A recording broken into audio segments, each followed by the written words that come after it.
आज हम एक बड़ा ही कंट्रोवर्शियल सवाल डिस्कस करने वाले हैं। रिसेंटली क्या हुआ, मैं अपने फिजिक्स के डाउट सॉल्विंग ग्रुप्स में गो थ्रू कर रहा था एंड वहाँ पर मैंने ये सवाल देखा।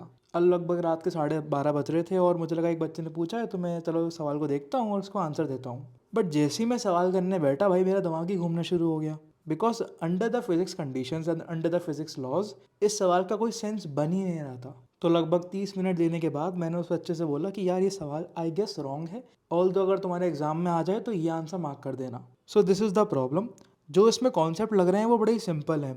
बेसिक पुली सिस्टम लग रहा है और थोड़ा सा स्ट्रिंग कंस्ट्रेंट लग रहा है। तो एक बार वीडियो पॉज कर से पहले तो खुद क्वेश्चन सॉल्व करने का ट्राई करो और देखो तुम्हारा क्या ऑप्शन करेक्ट आ रहा है। और अगर किसी ने उस फीलिंग को कैच कर लिया कि सवाल में कुछ तो गड़बड़ है तो यार वो कमेंट करके ज़रूर बताओ कि तुम्हें क्या लग रहा है इस सवाल में क्या गलती है। और लेट तो शुरुआत करते हैं डिस्कस करने का। तो इस सवाल के ना तुम्हें नेट पर बहुत सारे सोल्यूशंस मिल जाएंगे। मैंने भी वो सोल्यूशंस देखे और पहले मैं इस सवाल को जैसे सॉल्व करेंगे अगर ये एग्ज़ाम में आता है तो वो सोल्यूशन के अकॉर्डिंग बताता हूँ। और फिर उसके बाद मैं तुम्हें बताऊँगा कि यार यहाँ पर एक कैच है जो काफ़ी बच्चे मिस कर सकते हैं और वही कैच इस सवाल को रॉन्ग बनाता है। All right. तो सवाल में हमारे पास 3 पुली गिवन है। पुली ए और बी जो है मासलेस हैं बट पुली सी का सर्टेन मास है दैट इज स्मॉल एम।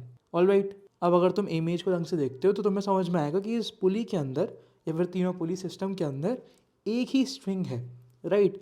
जो स्ट्रिंग यहाँ से स्टार्ट हो रही है और यहाँ पर जाकर बेसिकली ए पुली पर जाकर एंड हो रही है। कुछ इस तरीके से मेरी पूरी सिंगल स्ट्रिंग है। तो पहला एक बहुत ही क्रूशल कॉन्सेप्ट। तो यहाँ पर बिकॉज सिंगल स्ट्रिंग है और वो भी इनएक्सटेंसिबल है तो through out the string tension T जो होगा वो सेम रहेगा। तो हर जगह सेम ही टेंशन लगने वाला है। तो बेसिकली यहाँ पर भी टी, यहाँ पर भी टी, कुछ इस तरीके से टी, इधर भी टी और इधर भी टी एंड इधर भी टी। All right. उसके बाद अगर अपन ऑप्शन में देखते हैं हमसे जो पूछा है वो बेसिकली एक्सेलरेशन पूछा है सी और ए का और टेंशन पूछा है स्ट्रिंग के अंदर जो होगा। तो यार पहला जो स्टेप होता है पुली या फिर स्ट्रिंग कंस्ट्रेंट के सवालों का वो होता है कंस्ट्रेंट इक्वेशन को निकालना। अब अपन कंस्ट्रेंट इक्वेशन को ना दो तरीके से निकाल सकते हैं। कुछ लोग वर्चुअल वर्क का यूज़ करते हैं या फिर कुछ लोग सिंपल स्ट्रिंग की जो इक्वेशन है या जो लेंथ है उसको कांस्टेंट करवा देते हैं। दोनों तरीके से ही आंसर आ सकता है बट मैं प्रेफर करता हूँ स्ट्रिंग की लेंथ को कांस्टेंट करवाना बिकॉज वो मोर फंडामेंटल तरीका है सॉल्व करने का। जब हम बात करते हैं स्ट्रिंग की लेंथ का तो अपन क्या करेंगे स्ट्रिंग को डिवाइड कर लेंगे। बेसिकली ये एक हिस्सा हो गया, ये एक हिस्सा हो गया, ये एक हिस्सा हो गया और ये वाला एक हिस्सा हो गया। All right. अब बिकॉज जो पूरी पूरी स्ट्रिंग है वो इनएक्सटेंसिबल है तो ओवरऑल लेंथ जो होगी वो उसकी कांस्टेंट होगी। राइट। तो अब बेसिकली इसका मतलब क्या हुआ, लेंथ के चेंज करने का रेट ज़ीरो होना चाहिए। दैट इज़ जो एल डॉट होगा वो ज़ीरो होगा। एल डॉट बेसिकली मतलब है D L over D T. All right.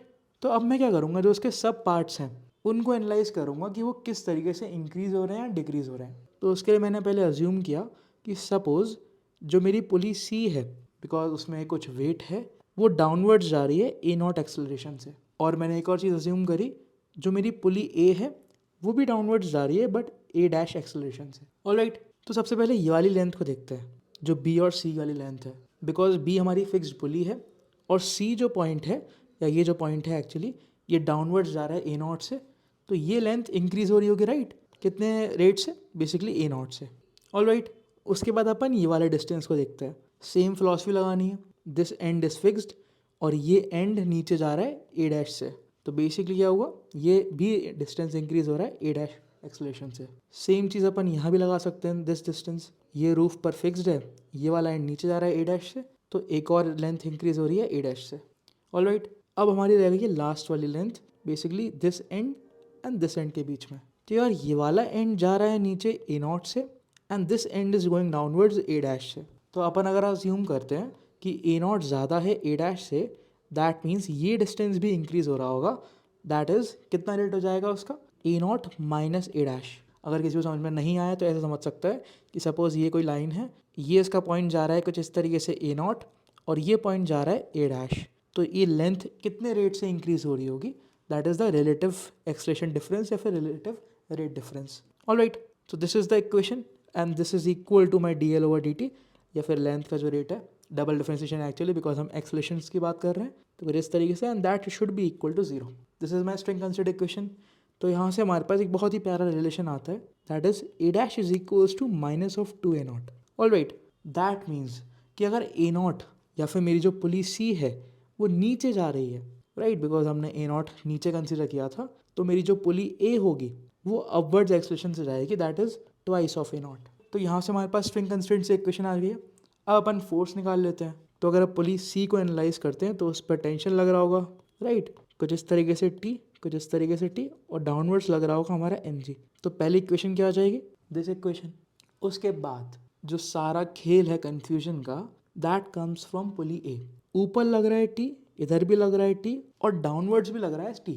तो इस पे अगर अपन इक्वेशन निकालते हैं, that is Newton second law, तो क्या आएगा, 2t minus T N is equals to zero, because इसका मास जीरो था, इनटू इसका acceleration that is twice of A not. तो अब फर्क ही नहीं पड़ता एक्सलेशन से, बिकॉज मास जीरो है तो जो राइट हैंड साइड है वो जीरो हो गई।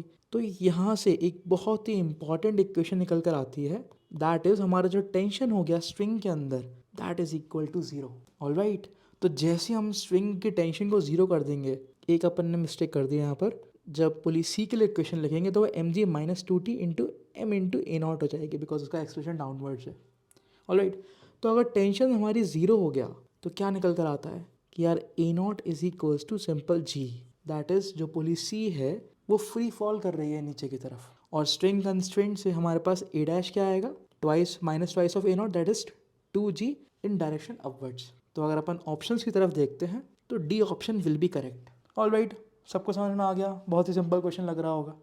बट अब कैच कहाँ आता है यार, अगर हमने स्ट्रिंग के अंदर टेंशन को ज़ीरो कर दिया, तो भाई अगर टेंशन ज़ीरो है तो हम ये कैसे बोल सकते हैं कि ये स्ट्रिंग कंस्ट्रेंट का लॉ को फॉलो करेगा, बिकॉज टेंशन ज़ीरो होने का मतलब है जो हमारी स्ट्रिंग है वो अब स्लैक कर गई है, लूज़ हो गई है, राइट। तो अगर वो लूज़ हो गई है तो कंस्ट्रेंट इक्वेशन तो फॉलो ही नहीं होगा ना, बिकॉज अब लेंथ हो सकता है चेंज हो गई हो। तो यार ये टेंशन इक्वल टू ज़ीरो ये गलत कर रहा है हमारे कंस्ट्रेंट इक्वेशन को।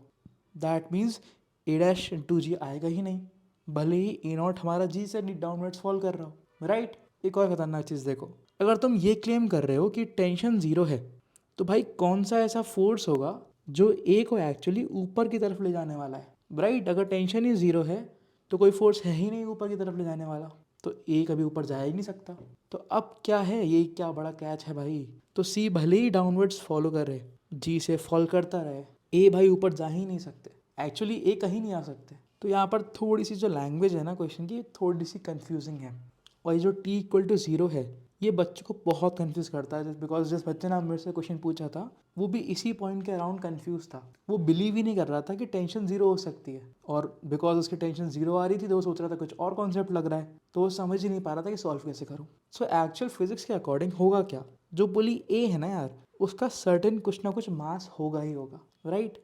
तो बिकॉज उसका मास होगा, तो जब हम उसके ऊपर इक्वेशंस लगाएंगे, न्यूटन सेकंड लॉ लगाएंगे, that is twice of T minus T, that should be equal to some small mass, जैसे एप्सिलॉन कंसिडर कर लो कोई स्मॉल नंबर, इनटू जो भी इसका एक्सेलरेशन था that is A dash, right, और ऊपर के डायरेक्शन में। तो यहाँ से हमारे पास टेंशन की वैल्यू हमेशा नॉन ज़ीरो रहेगी, ऑल तो बहुत बड़ा लगभग ज़ीरो के बराबर ही है, बट नॉन ज़ीरो रहेगी। तो टेंशन कभी ज़ीरो नहीं होगा, एंड इसी की वजह से जो पुली ए है वो ऊपर की तरफ एक्सेलरेट करेगा। Got it. तो बहुत बच्चे इस पर कंफ्यूज हो सकते हैं कि टेंशन जीरो है तो सवाल गलत है या फिर कुछ अजीब सी की चीज़ हो रही है, और I guess C D answer नहीं है, फिर मैं सॉल्व नहीं कर सकते। बट यहाँ पर अपन को अज्यूम करना है कि टेंशन लगभग नॉन जीरो है, या फिर मतलब पुली का जो ए का मास है वो नॉन जीरो है, that is certain epsilon, and उसकी वजह से नॉन जीरो टेंशन रहेगा।